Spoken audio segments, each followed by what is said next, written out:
Okay. Vikings preview time. Got the 49ers tomorrow out in San Francisco. It's another one. It's been another one of these weeks where the vibes are really bad. Um, I mean, you know, obviously the Everson Griffin thing. That's not really about football, except now it is about football because it's you know that's that whole thing's gonna play itself out however it does. I mean, I know they put him on the was it the non-football injury list or something like that. The odds are very strong that he never plays another down in the NFL. I don't think anyone should be expecting him back this season or ever.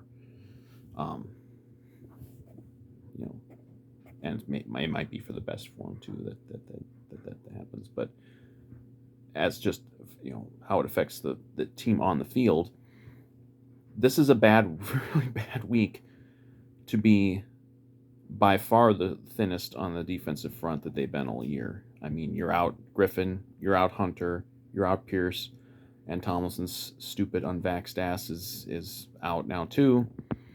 Because God forbid, it's only a matter of time until Kirk is out because of COVID. It's going to happen. Um, because we have to have a bunch of anti-vaxxer morons in this team. But so we're out basically, and Griffin didn't start the season necessarily as a starter, but we're essentially he basically become a starter. So we're essentially out our top four starters on the defensive front, going to face a team that's all about running the ball, that runs it very well. It's the worst timing imaginable. I mean, our run defense has struggled enough, even with Griffin in there, even with Tomlinson in there. Like this is bad. Like I don't even know who's going to technically be starting. I assume they're going to put Richardson at the end spot again because he played pretty good at the end spot last week.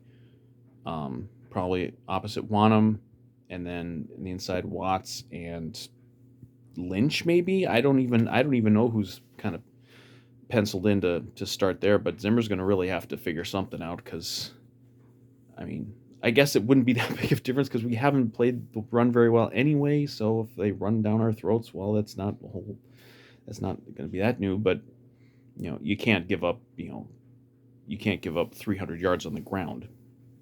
I don't care who you're playing, where, and expect to win a game. So they're gonna have to at least not be. It can't be like the Saints game last year where they just got run over. Like they're gonna have to do something.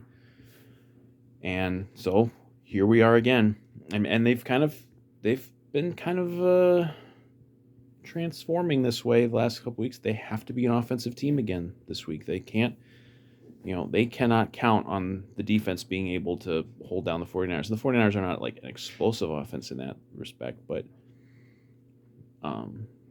they're going to put up points because they're going to be able to control the ball. So they might win time of possession. So we really got to take advantage of every drive. Like they have to, you know, everything they've been doing the last 2 weeks on offense, they got to do it again. And of course, we've struggled, against the 49ers, our line against their defensive front.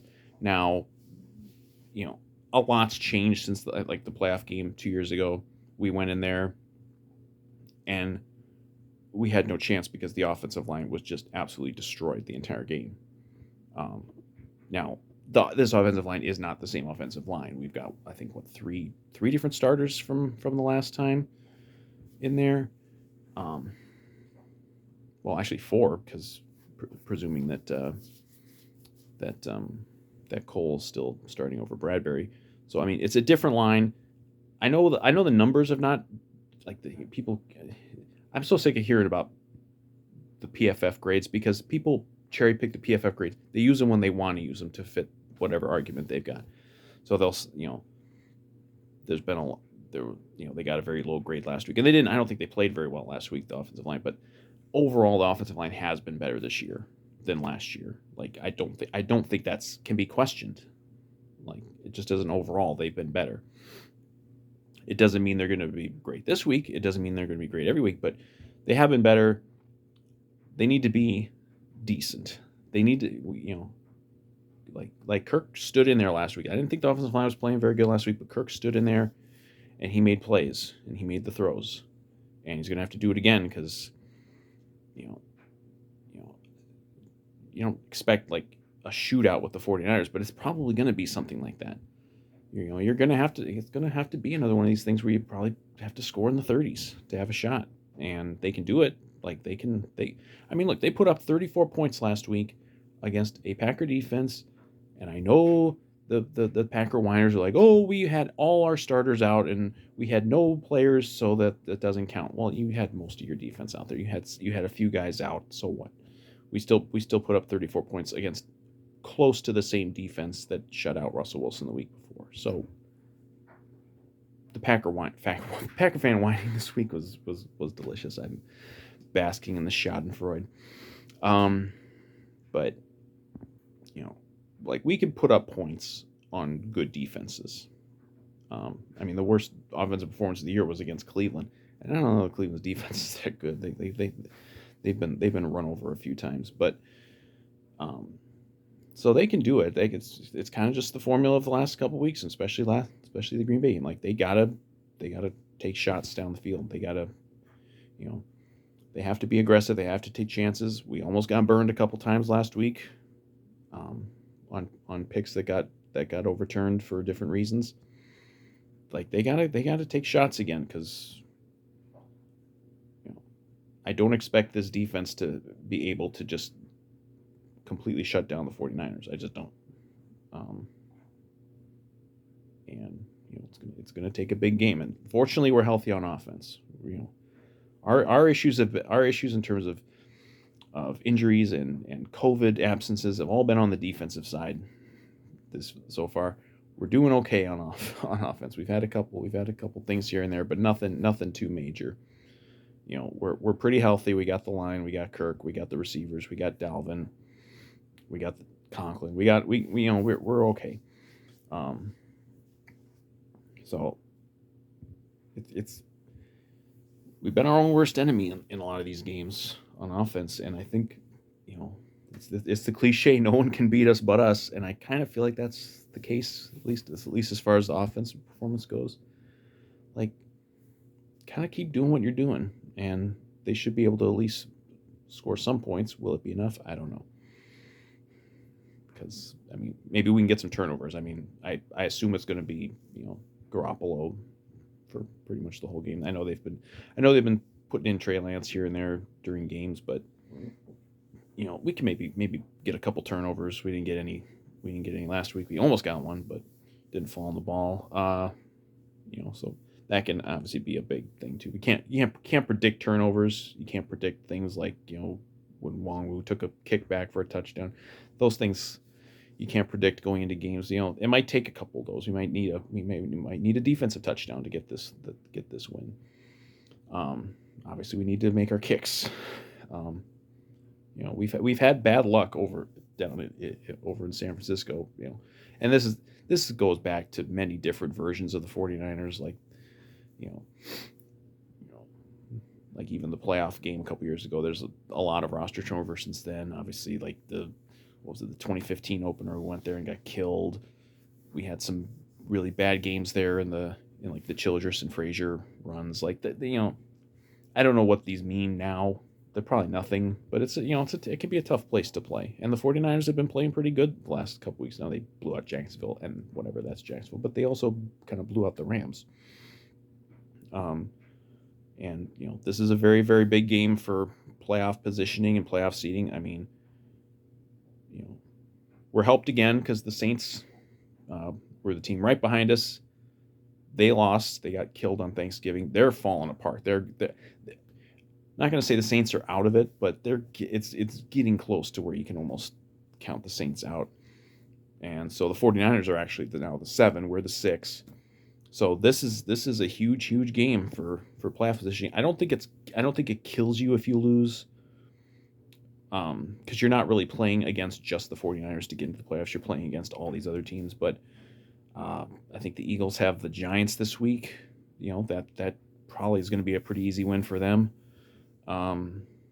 Washington is kind of getting back into it a little bit.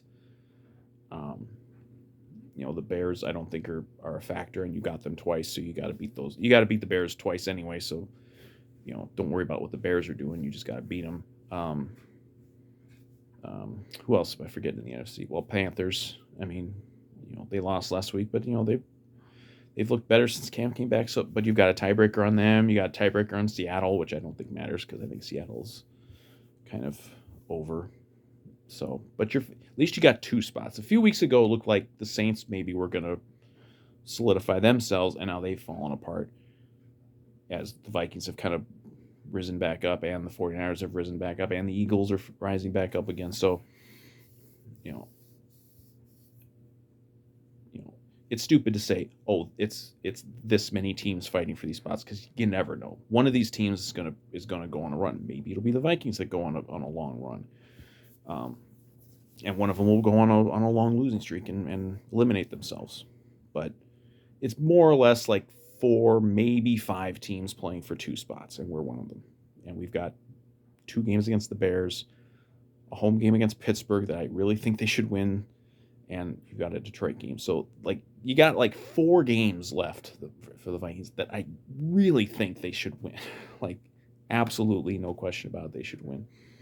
I don't know if other teams have that. And we have a better conference record, and, so I think probably this game is more important to the 49ers just because it's a home game, and they need to get a tiebreaker over somebody, and I don't know what their schedule the rest of the way is. Oh, well, they're playing in the West, so they still got to probably play the Rams at least once, and maybe the Cardinals. I don't know, but if the Vikings can win this one, then you're gonna have like conference tiebreakers. You're gonna have head-to-head tiebreakers, and you've got a few theoretically easy games left. Like, it'll really put. I don't know what the playoff odds will be for them. I think they're already at in a 50% range. I gotta think it would go up to like 70% or something and you know, and you still have an opening because the Packers have to play the Rams this week. That's a tough one. Maybe you still have a shot there. I don't know. Obviously, losing Griffin, it's not about, okay, oh no, this hurts the football because it's the guy's life, but as just talking about as affects the football team, it's a huge loss for the football team because you've been playing really well, and you're thin at that position, and we'll see. This is, there's going to be a lot of opportunity for guys like Patrick Jones, and they're grabbing guys off practice squads now to who have like a little bit of experience here. Tayshawn Bauer they picked up this week. I've forgotten he even existed, but he was here a few years ago. Like, anyone who's got any sort of experience here, they're picking up. I would assume they're going to maybe at least look at who might be out there for free agents. I mean, you pick up a free agent, some veteran free agent, this point in the year. I mean, would they even be in like football shape? And if so, and if not, you're going to get them ready in time to make a difference for you. But obviously, if they keep fucking losing players, like, for whatever reasons they're losing them, they're gonna have to do something. But I mean, we're pretty healthy beyond the defensive front. Like, I think Breeland's gonna play. Barr's supposed to be back. So they're getting healthy in that respect. But we've seen if you don't get pressure, that was one of the big things last year. You don't get any pressure on the quarterback, you can't stop the run. That it all kind of snowballs from there. I don't know if we're going to win this week. I really I don't want to pick against them because it feels wrong to pick against them, but I really just don't see. I think this is just a really the timing for being this thin on the defensive front and everything, and just psychologically, obviously, everyone's seeing what's going on with Griffin. That's got to take a toll. And obviously, the thing from 2018, that was the night before the game or the day before the game. Here it's been a few days. I don't know if it makes. I don't know what the similarities are there, but it's got to take a toll, and they can overcome it. Maybe it'll be kind of a rallying thing. Um, win one for Griffin or something like that. But gut kind of tells me this is probably looking at a loss this week. But again, I don't think it would be a crippling loss because you know you're fighting for one of two spots, and you'd still be in pretty good shape. You would not have a head to head with the 49ers. That'd be the big thing. But hopefully it wouldn't come down to just a 1 versus 1. But I certainly give them a shot to win. Like if they do what they've done on offense the last couple weeks, they got a good shot. Um, but officially, I probably don't think they're going to win this week. But I didn't pick them to win last week, and what a delightful surprise.